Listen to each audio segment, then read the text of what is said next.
आपके पिताजी सब परिवारवाद पे सवाल उठाते तो थे और योग्यता पे वो खुद ही सवाल उठाते थे। उस सवाल का जवाब आपको मेरा चयन क्यों किया गया, इसका जवाब तो मेरे पिताजी दे पाएंगे। आपने मीडिया से बातचीत में कहा कि पिताजी से पूछिए कि मैं मंत्री क्यों बना, क्योंकि मुझे कुछ घंटे पहले ही इस बारे में जानकारी लगी। जी जी बिल्कुल, जैसे मीडिया में जब खबर आई होगी उससे बस थोड़ी देर पहले भी हमको भी खुद भी पता चला था, तो मेरे लिए भी सरप्राइज था, लेकिन प्लेजेंट सरप्राइज था। उन्होंने कहा ना कि युवा है, जो से वो उसके अंदर पढ़ा लिखा है, कंप्यूटर साइंस से उसने इंजीनियरिंग की, लाखों रुपया का पैकेज था, उसको छोड़ करके जनता की सेवा का मन बनाया, तो इसलिए उसको मौका मिला।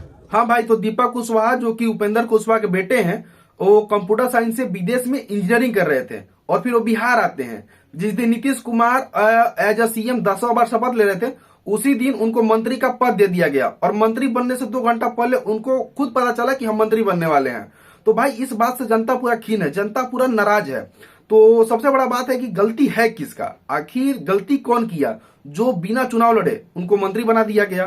तो भाई सबसे बड़ा बात है कि गलती क्या दीपक कुशवाहा जो मंत्री बने उनका है? नहीं, उनका गलती बिल्कुल नहीं है। भाई किसी को भी मंत्री बनाओगे तो वो अपॉर्चुनिटी क्यों छोड़ेगा? अगर हम ही को कोई कल कुछ बनाएगा तो हम छोड़ेंगे क्या? हम खुद नहीं छोड़ेंगे।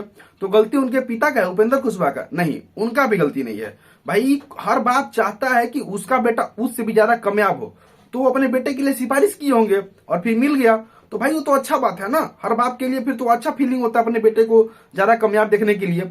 तो गलती किसका है? सरकार का। लोग तो बोल रहे कि नहीं, गलती तो सरकार का है।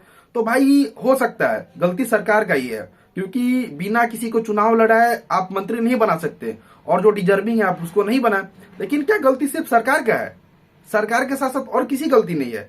भाई सबसे बड़ा गलती जनता का है, जनता से बड़ा गलती किसी का नहीं है। मैं बताता हूं कैसे। भाई अपोजिशन को किसी लायक नहीं छोड़ा। भाई एक तरफ 180 सीट और एक तरफ सिर्फ और सिर्फ महागठबंधन का पूरा मिला के 35 सीट। भाई इतना कमजोर कर दिए हो आप महागठबंधन को, अपोजिशन को इतना कमजोर कर दिए हो कि वो बोलने लायक नहीं है, और कुछ बोलेंगे तो उनका बात का वैल्यू नहीं होगा। अगर यही अपोजिशन का कम से कम 70-80 सीट आया रहता ना, और अपोजिशन अगर पावर में रहती ना, तो फिर ना हर गलती करने से पहले रूलिंग पार्टी को 20 बार सोचना होता, और कोई भी बिल पास करने से पहले 20 बार सोचना होता। लेकिन अब तो भाई इतना कमजोर हो गया अपोजिशन का, अपोजिशन खुद बोलने के हालात में नहीं है, और अगर कुछ बोलेगा भी तो भाई रूलिंग पार्टी वाले नहीं मानेंगे उसका बात ना। क्यों मानेंगे?